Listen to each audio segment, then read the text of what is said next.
Oke. Um, Kenal aku kah? Aku mau kenalan lagi. Aku Jessica.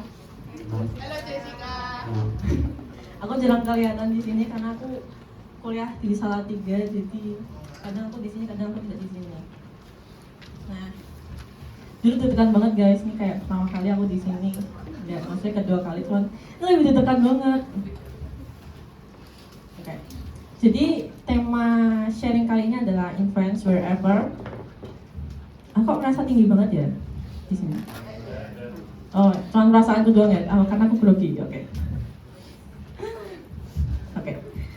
Nah, mungkin saya langsung di next slide aja. Kita mau main dulu. Put your finger down.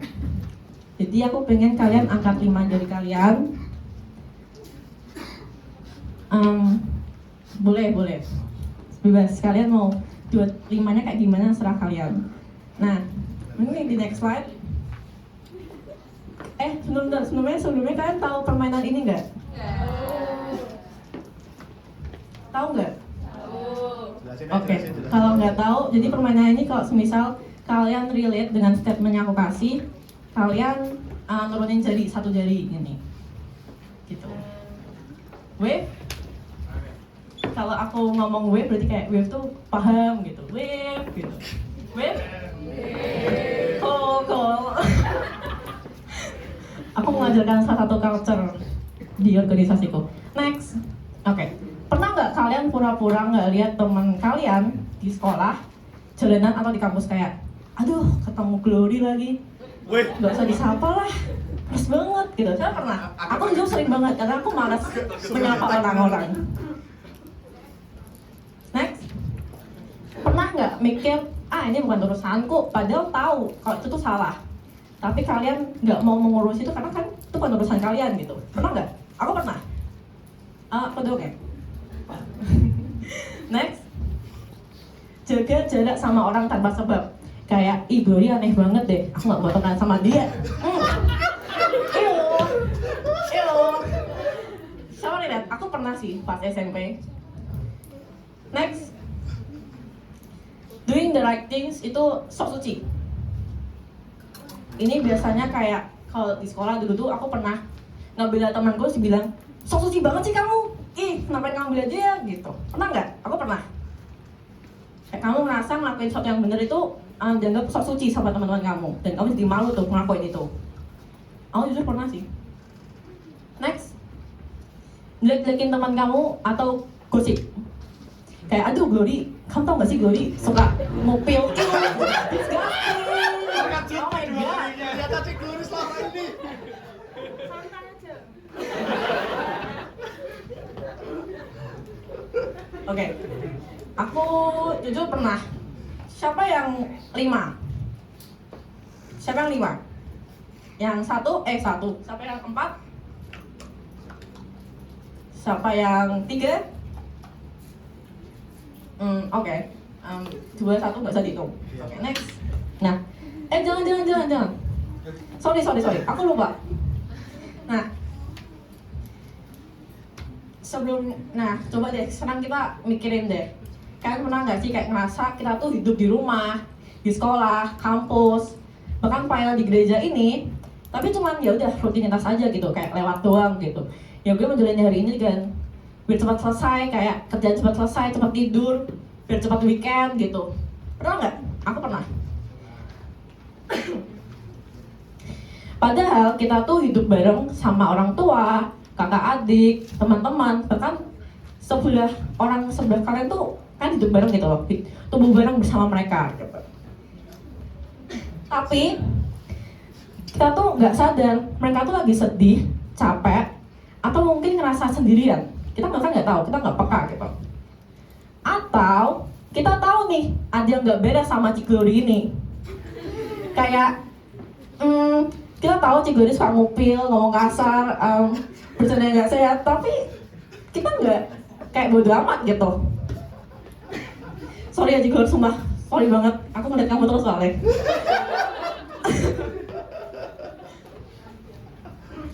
Atau mungkin ada teman kalian suka ngebully, suka bohong. Tapi reaksi kalian apa? Next. bukan urusanku. Next. Nanti juga ada yang ngebantu. Next. Kalau orang lain bisa ya kenapa harus aku? Ew. Di banget ya nada aku ya. Thank you. Makasih banget.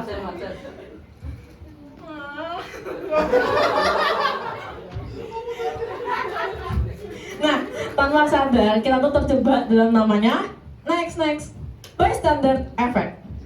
Apa itu? Aku di sini biasanya ada video. Nanti kita analisis bareng ya. Video ini tuh tentang apa gitu. Di next. Beda suaranya ya? As part of an experiment on apathy, he's pretending to be ill. How long before he gets help?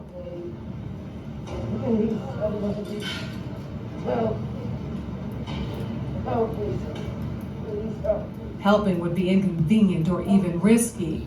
He lies there for more than 20 minutes and no one raises an eyebrow. It's always very distressing to watch situations like this where people are obviously suffering and no one's actually helping them. But what we have here is two conflicting rules. One is the rule we ought to help, and the other is the rule that we ought to do what everybody else is doing. And here you have effectively a group of strangers who are exerting the pressure not to intervene, not to help. And it's very difficult to rebel. Ruth, another actor, takes Peter's place. How long before she receives help?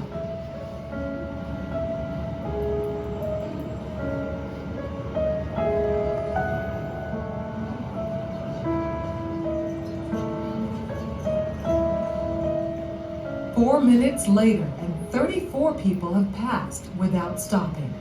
Well, people don't really want to know that they just haven't got the time. Well, they have got the time, they just don't want to get involved.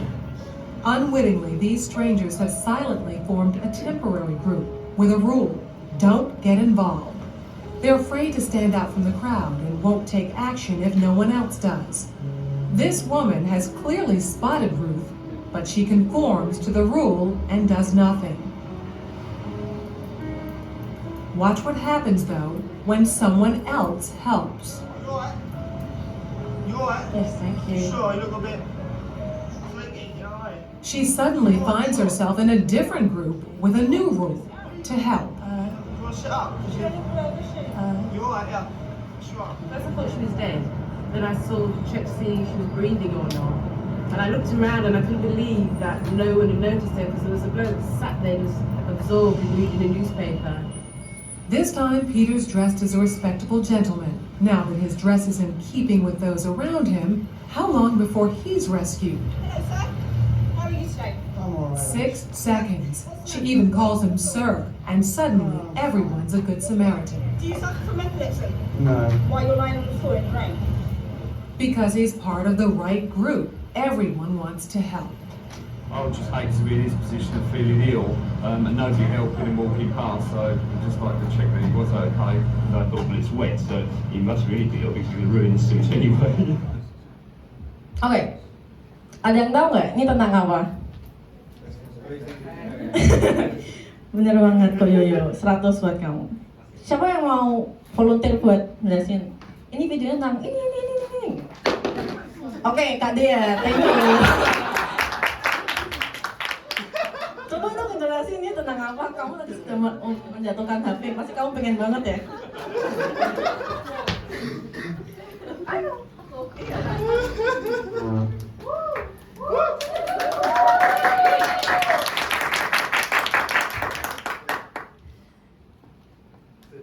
Ignoring. Oke, bagus.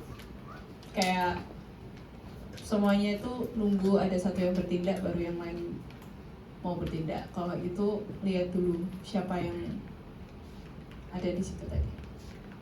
Kayak based on penampilan kali. Jadi yang terakhir aku nggak terlalu konsen, jujur. Tapi kayak tadi satu cewek nunggu orang lain bantu dulu baru dia bertindak bantu gitu. Thank you. Oke. Benar. Ini tuh namanya bystander effect. Ini tuh experience mereka. Jadi bystander effect adalah next. Loh. Oh ya, benar. Nih, bystander effect adalah fenomena psikologi sosial yang menyebabkan individu itu cenderung nggak mau menolong korban ketika ada orang lain di sekitarnya. Jadi, semakin banyak orang menyaksikan suatu kejadian, semakin kecil juga kemungkinan seseorang buat menolong. Itu namanya bystander effect, guys. Nah, next, menurut Latany dan Darley ini, orang tuh bisa mengambil keputusan kalau mereka udah, yang pertama, menyadari ada sesuatu yang terjadi, menganggap situasi tersebut itu darurat, terus merasa bertanggung jawab atas hal itu, mengetahui apa yang harus dilakukan, dan memutuskan untuk membantu. Cuman, kebanyakan dari kita itu, kalau melihat dari orang-orang kayak di jalan-jalan tuh, mereka nggak melakukan ini semua. Mereka tuh sadar, ada orang nih, korban kita, hah? Kita melakukan apa? korban. Cuman kita menganggap itu bukan hal darurat. Ya mungkin orangnya udah membuat matrix time management ya, urgent not important, important not urgent ya, whatever gitu lah. Dan mereka nggak merasa bertanggung jawab atas hal itu. Mereka nggak bisa nganggap korban ini pingsan gara-gara aku gitu. Jadi mereka kayak ya nggak peduli.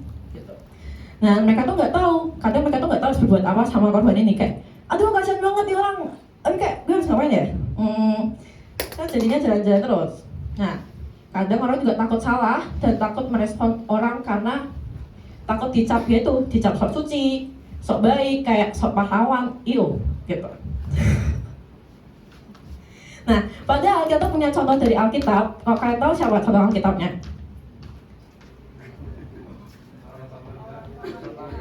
Benar, orang Samaria. Next. Nah, di Lukas 10 ayat 25 sampai 37 tuh Yesus tuh pernah cerita, aku punya minum, sakit banget, thank you. Jadi ini ya rasanya ya, aku belum pernah merasakan. Yesus tuh cerita kalau ada orang yang dirampok, dipukuli, dan ditinggal hampir mati di pinggir jalan. Ini nih orangnya. Ini hampir mati nih orangnya. Next. Lalu datang seorang imam namanya. Tapi dia cuma sekedar melewati doang orang yang meninggal itu. Meninggal. Hampir sekarat, sorry. Next. Lalu datanglah seorang Lewi juga nih, orang yang religius. Cuman kayak dia nggak peduli, dia cuma sekedar lewat doang. Lalu datanglah seorang Samaria.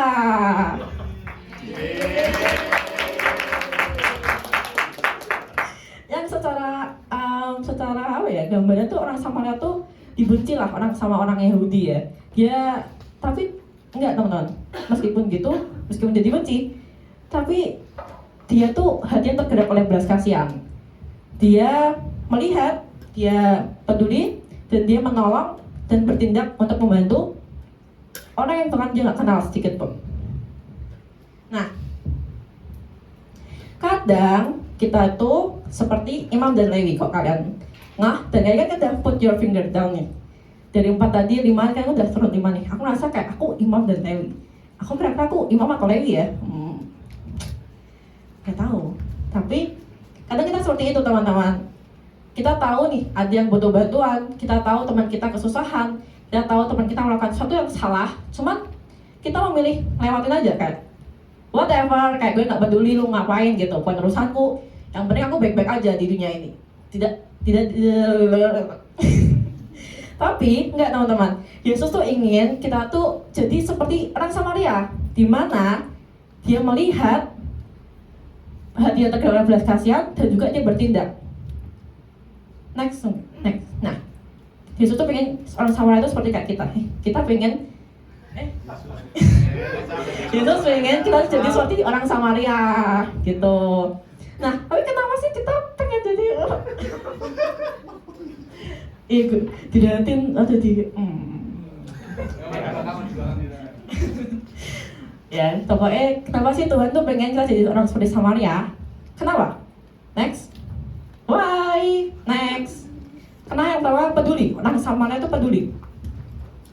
kita nggak akan bisa bawa pengaruh kalau kita nggak peduli. Bahkan kita nggak peduli, kita nggak sama bawa pengaruh gitu loh.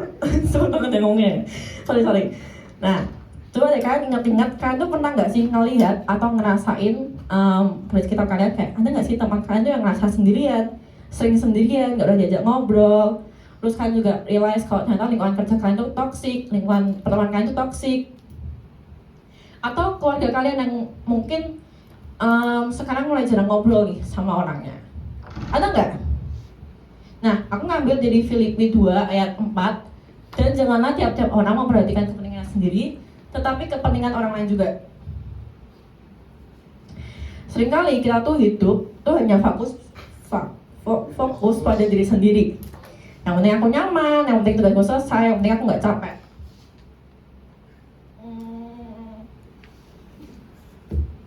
Kamu jangan ketawa kok tadi.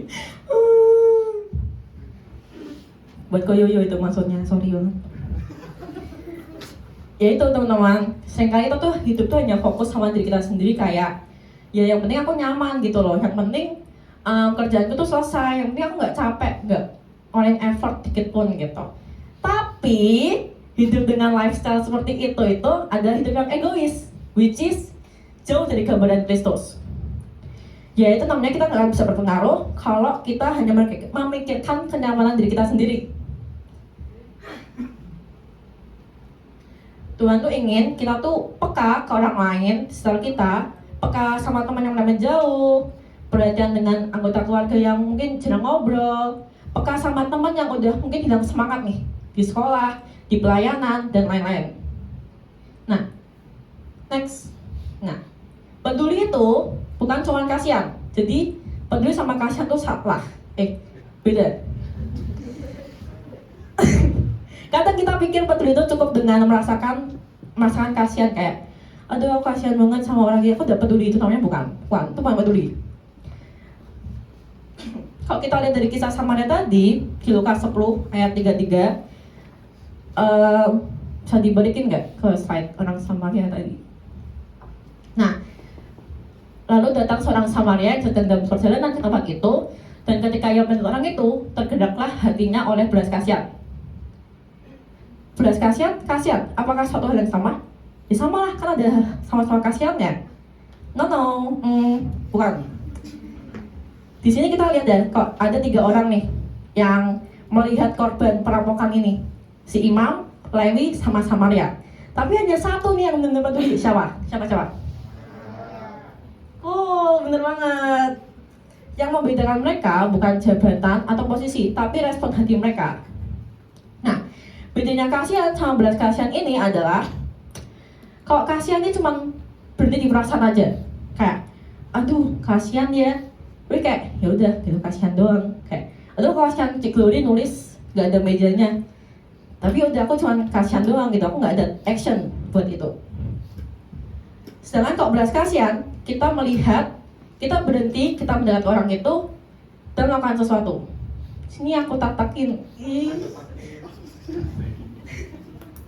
Nah, inilah yang dimaksud Paulus dalam Filipi 2 ayat 4, di mana jangan memperhatikan kepentingan sendiri, tetapi kepentingan orang lain juga, gitu. Terlepas dari ini tuh urusanku atau tidak, terus tanggung jawab atau tidak, kayak kenal atau enggak, peduli itu, gimana sih ngomongnya? Terlepas dari urusanku atau tidak, tapi peduli itu tuh bukan kita sekedar merasakan seseorang itu, tapi kita melihat dan juga kamu bisa belakang nggak? Aku kayak ke-distract terus mukamu. Tapi kita melihat dan juga melakukan sesuatu. Tuhan itu memanggil kita bukan cuma jadi pengamat doang, tapi untuk menjadi terang. Which is terang itu hanya bisa terpancar ketika kita memiliki hati yang mau melihat dan bergerak dalam kasih. Nah, next. Apa yang bisa dibaca dari orang Samaria? Yang kedua adalah dari diri kamu. Influence bukan tentang hal besar, tetapi tentang kesediaan kamu melakukan yang kecil. Nah, seringkali kita tuh mikir, aku tuh nggak bisa bantu apa-apa, karena aku bukan siapa-siapa. Aku bukan temennya Glory, aku nggak mau bantuin dia. Kayak, nggak kenal kita. Tapi Tuhan tuh nggak pernah minta kita untuk kita tuh jadi besar buat bisa bantu orang gitu. Dia cuma mau kita tuh taat dari hal-hal kecil aja.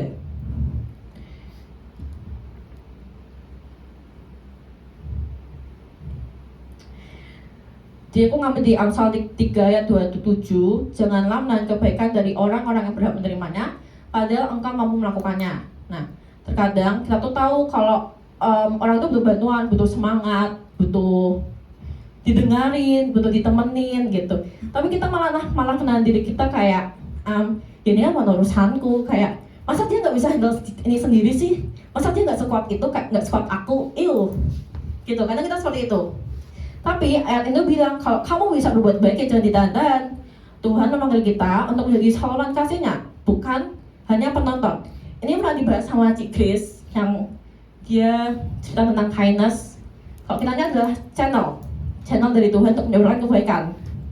Jadi sama ayatnya. Nah, contohnya nih, kalau kalian tahu di DP Mall itu kan ke parkiran ke DP Mall itu kan kita ngelewatin ini kan jalanan ini, tau nggak? Nah itu biasanya tuh ada kakek-kakek itu, kakek-kakek jualan koran biasanya, kalau nggak dia buka jasa timbangan berat badan, tau nggak? Nah lihat, nah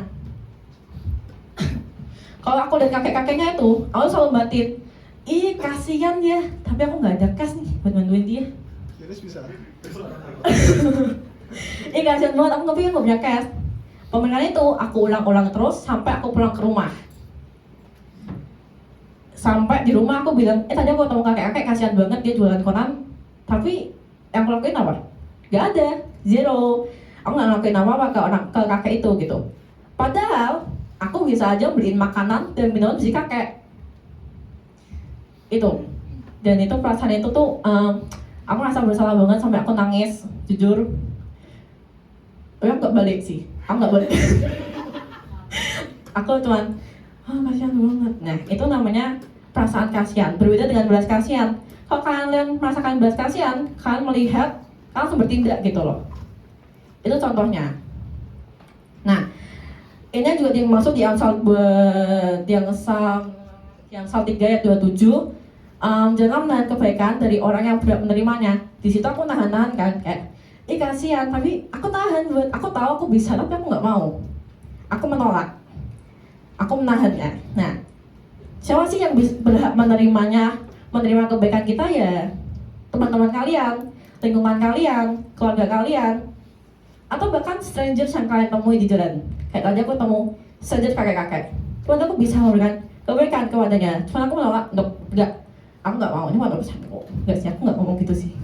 Aku kasihan aja gitu. Padahal kalau Tuhan mempertemukan kamu dengan mereka, itu artinya tuh kamu tuh dikasih kesempatan untuk jadi berkat buat orang itu.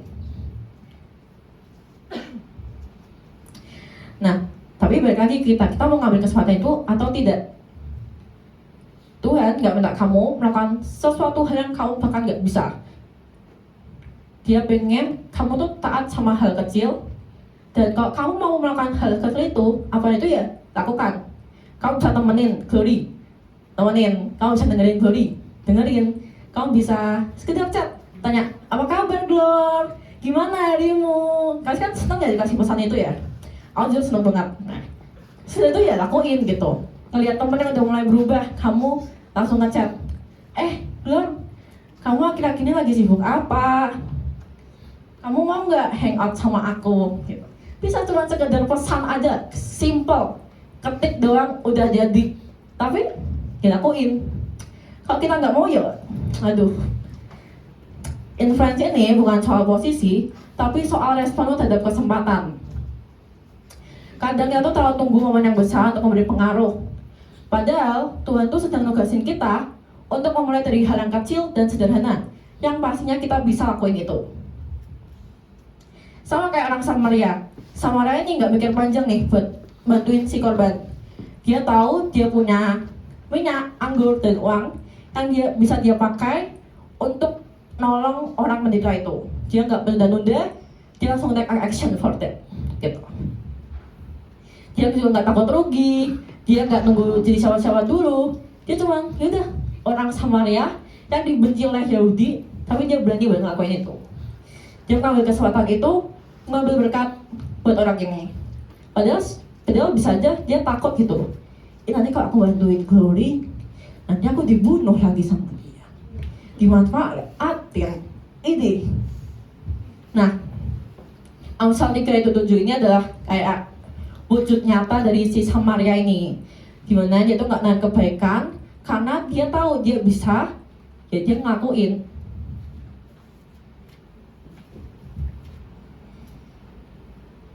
Next, yang ngomong cepet banget ya, udah berapa menit ya ngomong. Yang ketiga, mengandalkan Tuhan. Ini itu bukan cuma tentang keberuntungan atau hasil yang enak. Yang kami dari Yeremia 17 ayat 7, diberkatilah orang mengandalkan Tuhan yang menaruh harapannya pada Tuhan.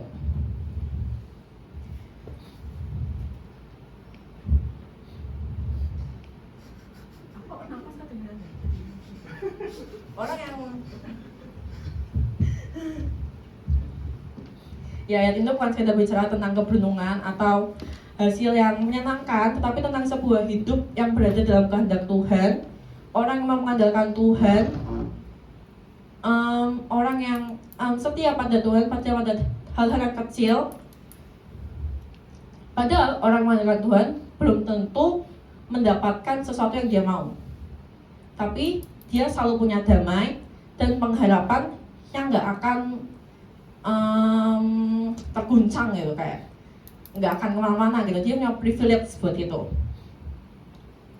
Nah, aku punya cerita nih yang relate sama poin ini. Jadi aku tuh punya teman. Kita partner kerja, kerjaanku sama kerjaan dia tuh selaras. Kita kayak berhubungan gitu lah. Jadi temanku ini sempat hilang tiba-tiba selama 2 bulan. Which is kerjaan kita yang selalu bareng. Kita kalau nggak ada dia aku nggak bisa, nggak akan jalan, dan dia juga nggak akan jalan gitu kerjaannya. Dia hilang 2 bulan. No contact at all. Ini aku udah tanya ke dia, aku udah nyoba reach out dia, aku tanya, "Hai, gimana kabar kamu? Kondisi kamu gimana? Baik-baik aja kah atau gimana?" Ya. Aku udah melakukan action buat itu. Cuman dia nggak ada respon sama sekali. Dan itu berlangsung selama 2 bulan. Dan hilangnya dia ini juga mempengaruhi organisasiku. Jadi ini adalah teman organisasiku. Dan di sini aku gelisah banget nih, aku panik, khawatir karena kita pernah dekat dan aku tahu dia punya latar belakang yang jelek. Gak jelek sih, cuman kayak latar belakang berbeda dengan aku gitu. Aku tahu dia suka nyakitin dirinya sendiri buat nggak mikirin hal-hal lain. Dari situ, karena aku tahu dia suka itu, aku gelisah banget dong. Kayak, aduh, aku takut banget dia ngapain, aku takut dia kenapa, aku takut dia ngakuin itu, aku takut banget gitu. So aku panik banget. Tapi ketakutanku ini malah membuat aku mengandalkan kekuatanku sendiri. Aku selalu kayak kenapa aku bilang mengandalkan diriku sendiri, karena aku reach out dia terus 1-2 bulan tanpa aku mikirin perasaan dia, apakah dia risih, apakah dia terganggu, apakah gimana gitu. Aku nggak mikirin itu. Tapi parahnya lagi, aku ini tahu kekuatanku nggak bisa, aku malah nggak tolong temanku, which is team leaderku sendiri. Aku cerita, kita kehilangan ini dan gini. Aku coba konsultasi, komunikasi, dan aku minta solusinya gimana gitu. Kesalahanku ketika aku tahu kekuatan nggak bisa, aku malah mengandalkan kekuatan orang lain.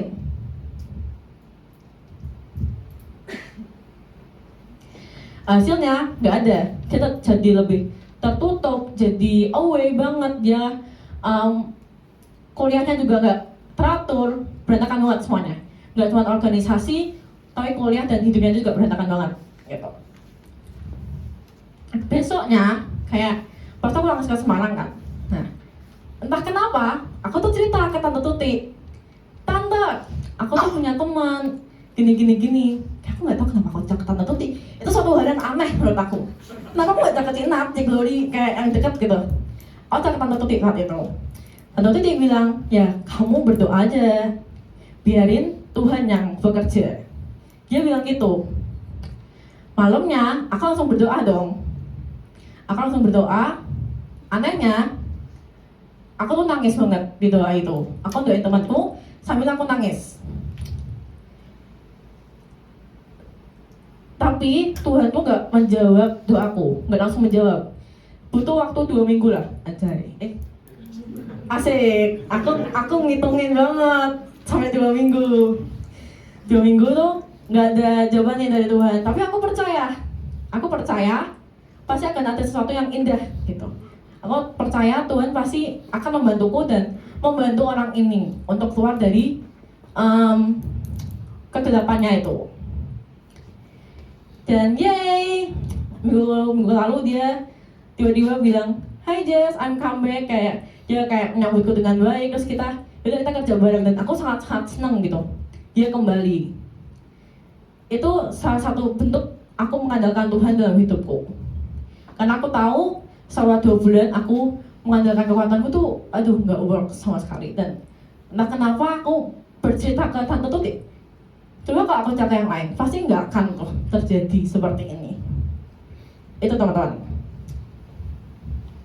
Mengandalkan Tuhan, itu tuh artinya kita percaya Tuhan tahu yang terbaik. Kita sadar juga kalau semisal kemampuan manusia tuh ada batasnya juga. Dan kita tuh nggak mengandalkan kekuatan kita sendiri. Itu artinya mengandalkan Tuhan. Kadang kita tuh merasa sudah melakukan segalanya, kayak aku tadi kayak udah mengajak, udah dengerin, which is aku tuh pernah dengerin dia cerita sampai jam 5 pagi teman-teman. Aku udah mengorbankan waktuku ke dia kayak, tapi ya itu nggak ngubah apa-apa gitu loh. Orang itu tetap nolak aku gitu. Di sini kita perlu berhenti mengandalkan diri kita sendiri dan mulai mengandalkan Tuhan. Nah, ayat itu nunjukin kalau semisal di Roma 17 ayat 7 itu tuh nunjukin kalau semisal pengharapan kita tuh bukan terletak pada perubahan sikap orang lain, tapi pada Tuhan yang punya kuasa untuk menjamah hati orang ini, orang lain. Doa itu bukan cuma plan B kalau semuanya gagal, tapi justru bagian yang paling penting dari cara kita membuat pengaruh. Setelah kita menjadi influence, ya kita harus membawa Tuhan dalam itu. Saat kamu udah ngerasa nih, udah peduli, membantu, nunjukin kasih, tapi respon mereka tetap dingin dan nolak, ya jangan langsung nyerah gitu. Kamu udah ngelakuin hal benar, cuman kamu kok gak mau membawa Tuhan dalam perbuatanmu. Teruslah doain teman-teman kamu dan serahin mereka ke serahan Tuhan gitu. Serahin ke tangan Tuhan gitu. Biarin Tuhan yang bekerja. Kamu tuh udah ngelakuin hal benar. Cuman kadang kita lupa untuk mengandalkan Tuhan dalam hidup kita. Nah, sama kayak orang Samaria. Samaria ini nggak tahu nih, apakah nih orang nantinya kalau udah sembuh bakal terima kasih atau enggak, bakal membunuh dia apa enggak. Dia nggak mikirin itu. Dia tetap menolong, tetap percaya bahwa itu adalah kehendak Tuhan buat dia menjadi berkat buat orang itu. Dia nggak akan menyanyiakan kesempatan yang diberikan Tuhan untuk menolong orang itu. That's why orang Samaria itu tetap menolong orang itu tanpa mikirin ke depannya ini bakal gimana gitu.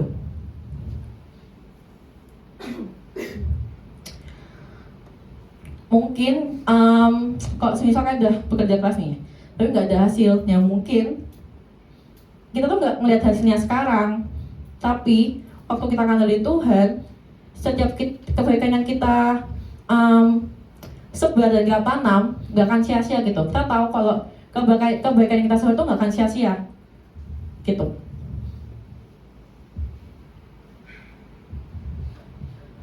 Agak lelah ya yaping ya. Profesional yaping. Nah, aku punya cerita lagi yang mungkin ada 3 poin ini dalam ceritaku. Nah, aku tuh lagi aktif organisasi global, di mana isinya ini sangat-sangat beragam gitu. Dari ras, suku, budaya, agama, lifestyle mereka berbeda sama aku. Jadi organisasiku ini punya values namanya Living Diversity. Makanya kita itu dalam keberagaman, dan aku berada di tengah-tengah keberagaman itu. Di dalam keberagaman itu, aku nih ketemu sama satu orang. Sebut aja namanya Jessica. Enggak, itu namaku. Aulia. Sebutnya namanya aja Aulia. Nah, jujur aja, orang ini adalah atasanku. Dia vice president, tapi dia tuh nggak bisa menunjukkan sikap kepemimpinan yang baik gitu. Dimana dia sering telat meeting, suka main-main, bahkan kadang suka bohong buat nggak ikut meeting. Dan tanggung jawabnya itu sering ditinggalin. Nah, ada satu momen dimana aku tuh harus ngerjain pekerjaannya dia, yang bukan responsibleku, aku ngerjain. Padahal di situ aku tuh masih newbie banget. Aku tuh panitia programnya mereka. Dulu aku jadi marketing organisasiku. Yang artinya kita tuh kayak cross banget gitu, cross functional banget gitu. Kayak pindah gitu. Dan sebenarnya aku masih ngerasa newbie banget. Dan organisasiku ini marketingnya tuh cukup kompleks banget. Kayak dimana tools yang digunakan tuh banyak banget. Dan kalau kita nih kan buat konten langsung upload ya, cuman neliti kata-kata terus tata letak gitu doang. Nah, kalau di organisasiku ini ada brand guideline, ada brand policy, ada brand asetnya. Jadi konten yang diupload ini harus selaras sama peraturan mereka. Dan kalau mau upload konten, itu harus di filtering dulu. Filtering ini bisa 3 hari. Nah, itu cukup kompleks banget buat aku. Dan aku kan saat itu masih baru, jadi kayak aduh, ini cobaan apa lagi gitu. Nah, leaderku ini nggak ngasih education sama sekali buat aku. Jadi aku bener-bener nol pelajaran banget. Aku harus belajar sendiri dan ngerjain semuanya. Ditambah saat itu partner kerjaku hilang. Di marketing, aku kerja sendirian. Which is aku stres banget dan super duper capek banget. Sampai aku nggak pegang kuliahku kayak sehari aja sih. Tapi kayak ya itu kayak aku bisa ikut ini, tapi kayak ya udah gitu. Lama-lama aku tuh benci banget sama leaderku ini. Karena dia seperti itu sampai 3 bulan, 2 bulan gitu. Ditambah aku nggak punya partner nih. Kayak aduh, saat itu aku bener-bener teriak banget gitu. Aku bener-bener stres banget, aku sendirian, nggak punya cowok-cowok. Nah, sampai satu ketika tuh aku dapat komplain 3 departemen yang berbeda, dari finance, dari talent management, dan dari partner. Mereka komplain tentang leaderku ini, which is kayak ngapain mereka komplain ke aku? Kalau mereka punya masalah sama leaderku, ya udah ngomongin gitu. Kenapa harus ke aku dulu? Nah, di situ aku kayak mulai, emang harus ya aku semua? Aku merasa kayak gitu. Nah, tapi saat itu aku tuh gak cuma diem aja gitu. Aku udah konsultasi sama presidenku. Aku punya presiden dan vice president, sorry banget. Presiden tuh kayak ketua organisasiku. Aku udah konsultasi, vice president lu gini, dia nggak becus dan lain-lain. Cuman itu nggak ngasihin apa-apa gitu, nggak work sama sekali aku konsultasi. Sampai satu ketika, karena aku capek, ya biasa cewek pasti curhat dong, asik, pasti curhat. Aku cerita ke temanku, ke circleku, tahu nggak sih si Aulia ini tuh gini.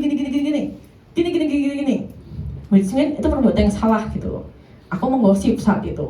Aku ngeliat-ngeliatin si Aulia, gini. Ternyata temanku dia juga relate sama aku. Dia juga ngerasain hal yang sama. Kita kalau ketemu sesuatu yang relate, pasti kayak, bestie, yeay, gitu. Ya, aku seperti itu. Aku ngerasa, wah, ya kan. Dan itu berlangsung sampai 2 bulan. Dan kebencian itu jadi menyebar kemana-mana. Karena yang ngerasain itu gak cuma aku ataupun temanku, tapi semuanya. Nah, di sini aku sadar kalau semisal kita semuanya udah kehilangan respect ke dia, kita udah gak ada hormat ke dia, dan atmosfer organisasiku tuh jadi lebih gloomy banget, kayak dimana ketika ada si Aulia ini, kita tuh dibisik-bisik, jadi suka mengeluh gitu terkait sama dia. Sampai aku tuh ngikut ibadahnya Ci Grace yang kindness itu, dia tuh bilang kalau semisal ya kita tuh adalah channel Tuhan gitu untuk menyebar kebaikan, dan yang ngelakuin dari kemarin tuh gak nyebarin apa-apa, malah aku nyebarin kebencian gitu. Dari situ aku ngeh bahwa selama ini aku tuh gak jadi terang, tapi aku malah ikut menyebarkan kegelapan lewat aku tidak kesini kesana ke temanku gitu, jadi kayak nyebar kemana-mana. Nah, di sini aku sadar kalau aku tuh nggak mengandalkan Tuhan saat itu, dan lebih banyak mengandalkan teman-temanku buat pelampiasan emosiku saat itu. Jadi aku mau validasi emosiku dengan temanku, jadi kita sama-sama kayak ye gitu. Nggak lagi organisasiku tuh beragam banget dan nggak bukan organisasi Kristen, dimana kita semua ya ngelakuin apa yang kita mau gitu, kita bebas gitu di situ. Nah, setelah aku ikut ibadah Ci Grace, 1 minggu setelahnya kan saat 3 tuh, aku langsung nih ketemu sama si Aulia. Aku ngomong, aku ngasih feedback ke dia, dan aku ngajak timku buat ngakuin 360 meeting. 360 meeting ini kayak evaluation meeting, cuman kita secara terbuka dan belak-belakan kayak, Glory, lo gak becus banget kerja. Lo gimana sih kerjanya? Bener gak sih? Editor lo tuh jelek. Gini. Nah, itu adalah 360 meeting dimana kita gak gunain perasaan sama sekali buat ngomong. Cuman, aku dan timku tuh gak mau menggunakan 360 meeting ini buat saling menjatuhkan gitu. Tapi kita pengen gitu ngerti dampak perbuatannya mereka, dampak perbuatan si Aulia ini buat tim kita. Dan organisasi kita tuh sangat-sangat mempengaruhi banget. Sejak saat itu ada perubahan teman-teman, puji Tuhan. Aku sangat-sangat senang, tapi nggak sempurna. Tapi aku tahu dia lagi progress. Aku tahu dia sedang berusaha menjadi leader yang baik buat aku dan timku. Aku mulai melihat perubahan dia, dan aku belajar kok semisal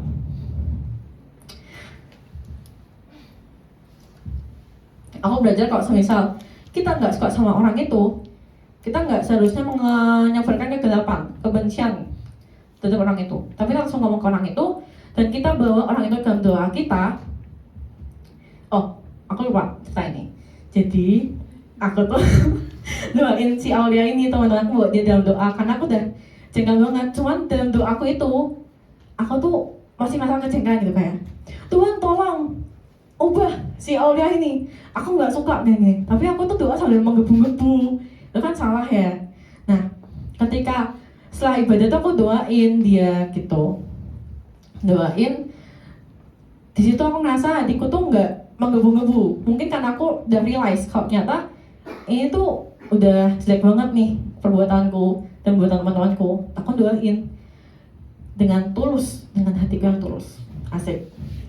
Nah,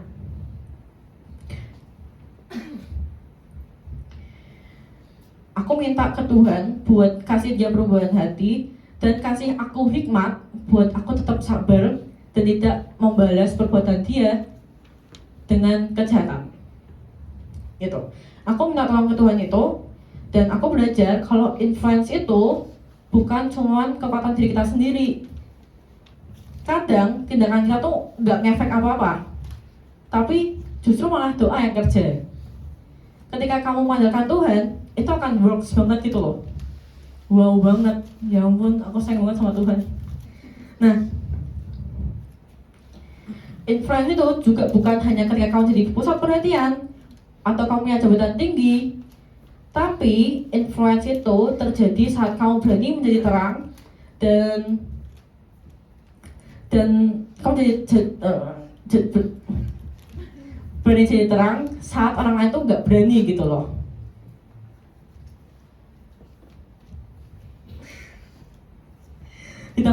Di tempat organisasiku, bahkan di keluarga, di lingkunganku sendiri, kita bisa aja milih buat ikut arus kegelapan ini, kayak kita milih gibah, ngomongin orang, kayak ngejelekin dan lain. Kita bisa milih itu.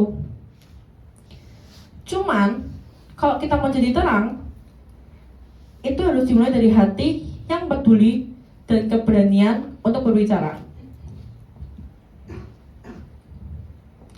Terang kita tuh bisa tetap bersinar kalau semisal nih,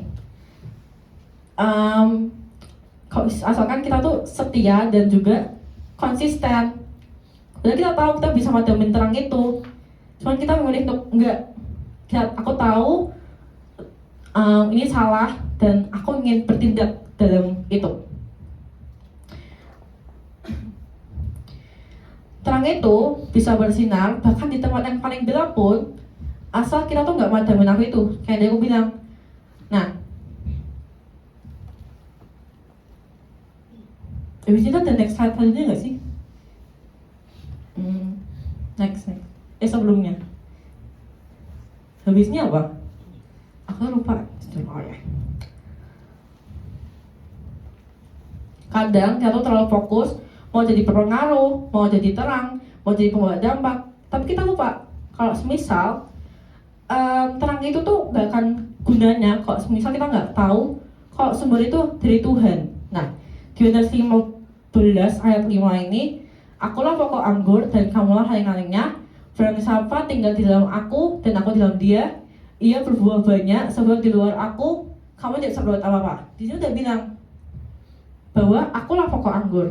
Akulah tuh siapa? Tuhan Yesus. Yang artinya segala sesuatu yang kita lakuin itu harus bersumber dari Yesus. Dan kamulah ranting-rantingnya. Kamulah ini siapa? Kita semua. Kita semua ini ranting-ranting Tuhan. Kita adalah bagian darinya. Kita nggak berdiri sendiri, tetapi kita keterhubungan dengan Yesus.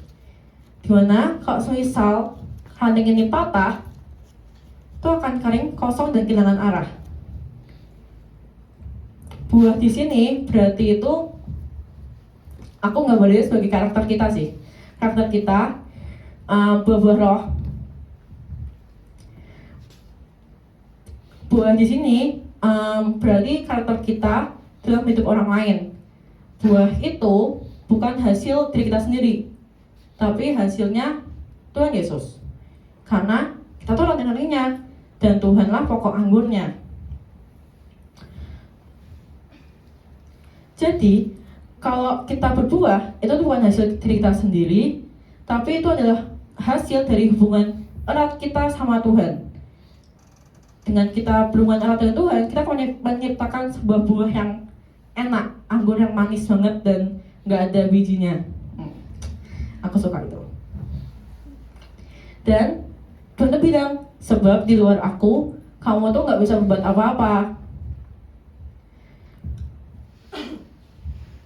Yang artinya, tanpa Tuhan Yesus, kita tuh nggak bisa ngapa-ngapain. Kita bisa sibuk, bisa aktif, kita bisa jalan, bisa nulis, bisa ngeliat aku di sini. Hai, itu tuh dari Tuhan, semua dari Tuhan. Tapi kalau ini tuh di luar kehendaknya, itu kan nggak bermakna apa-apa, itu akan kosong. Dimana kita akan mati. Jadi segala bentuk kegiatan kita, pelayanan, kebetulan itu semuanya harus dimulai dari koneksi kita, dari relasi kita ke Tuhan itu gimana, gitu. Sama seperti influence, kita tuh nggak harus sibuk menjadi terang itu gimana sih, pakai senter, pakai lampu, pakai korek kah? Nggak, cukup tinggal dalam terang itu sendiri, maka terangnya akan terpancar lewat hidup kita, which is terang itu adalah Tuhan. Jangan ngelewatin pengaruh yang kamu bisa bawa gitu. Bahkan di tempat terkecil sekalipun, di gelap sekalipun, kalau terangmu ini bisa jadi satu-satunya terang yang di tempat gelap. Aku ngerasa kayak gitu di sini.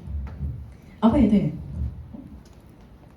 Kayak aku coba ngomong kayak ada bunyi gitu. Rambut tuh. Dan maybe terangmu ini tuh bisa menyelamatkan orang lain yang berada di tempat yang gelap.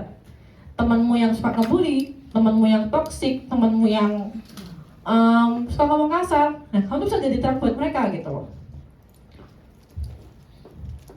Di next slide. Nah, you carry the light wherever you are. Coba ngomong ke sebelahmu. Ini.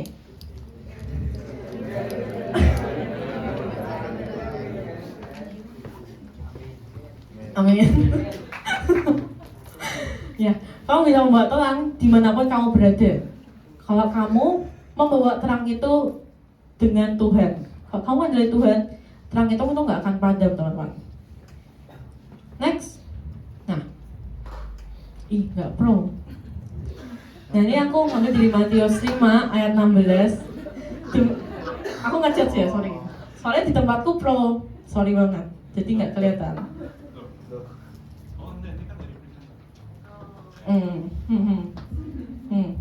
Matius 5 ayat 16, demikianlah hendaknya terangmu bercahaya di depan orang, supaya mereka dapat melihat perbuatanmu yang baik dan memuliakan Bapa di surga. Ini ayat next bulan ini ya? Nah, kita pegang ayat ini, dan kita percaya kalau kita memancarkan cahaya, orang tuh bisa melihat kita, asalkan kita membuat Tuhan dalam cahaya itu. Biarkan mereka tuh melihat perbuatanmu yang baik dan memuliakan Bapamu yang di surga. Jujur, aku udah selesai sharing. Yeay, betul banget ya? Gak kerasa deh. Tekan ini sudah berakhir. Di next slide, aku punya activity buat kalian di M3. Nah, coba deh kalian tuh refleksi, lihat lingkungan kalian, sekitar kalian. Ada nggak sih sekitarmu tuh orang yang sebenarnya tuh butuh bantuan, tapi kamu tuh belum sadar? Mungkin bukan nggak pulang langsung, tapi kelihatan dari sikap atau wajahnya yang berubah. Atau ada nggak teman yang udah jarang ngobrol sama kamu? Kayak, aduh dulu aku udah pernah tahu sama orang ini, tapi kok tiba-tiba kita jauhan ya? Kayaknya ada yang aneh deh sama dia. Atau ada yang aneh sama aku? Coba refleksiin. Thanks, oke. Lalu, apa sih yang bisa kamu lakuin dari situ? Ini adalah bahan diskusi buat M3 nanti. Yeay! Excited banget aku. Ada yang ngefoto? Oke. Habis ini ngapain ya? Jujur aku berdoa. Aku. Oke. Kita tutup dalam doa ya teman-teman. Tapi aku minum dulu.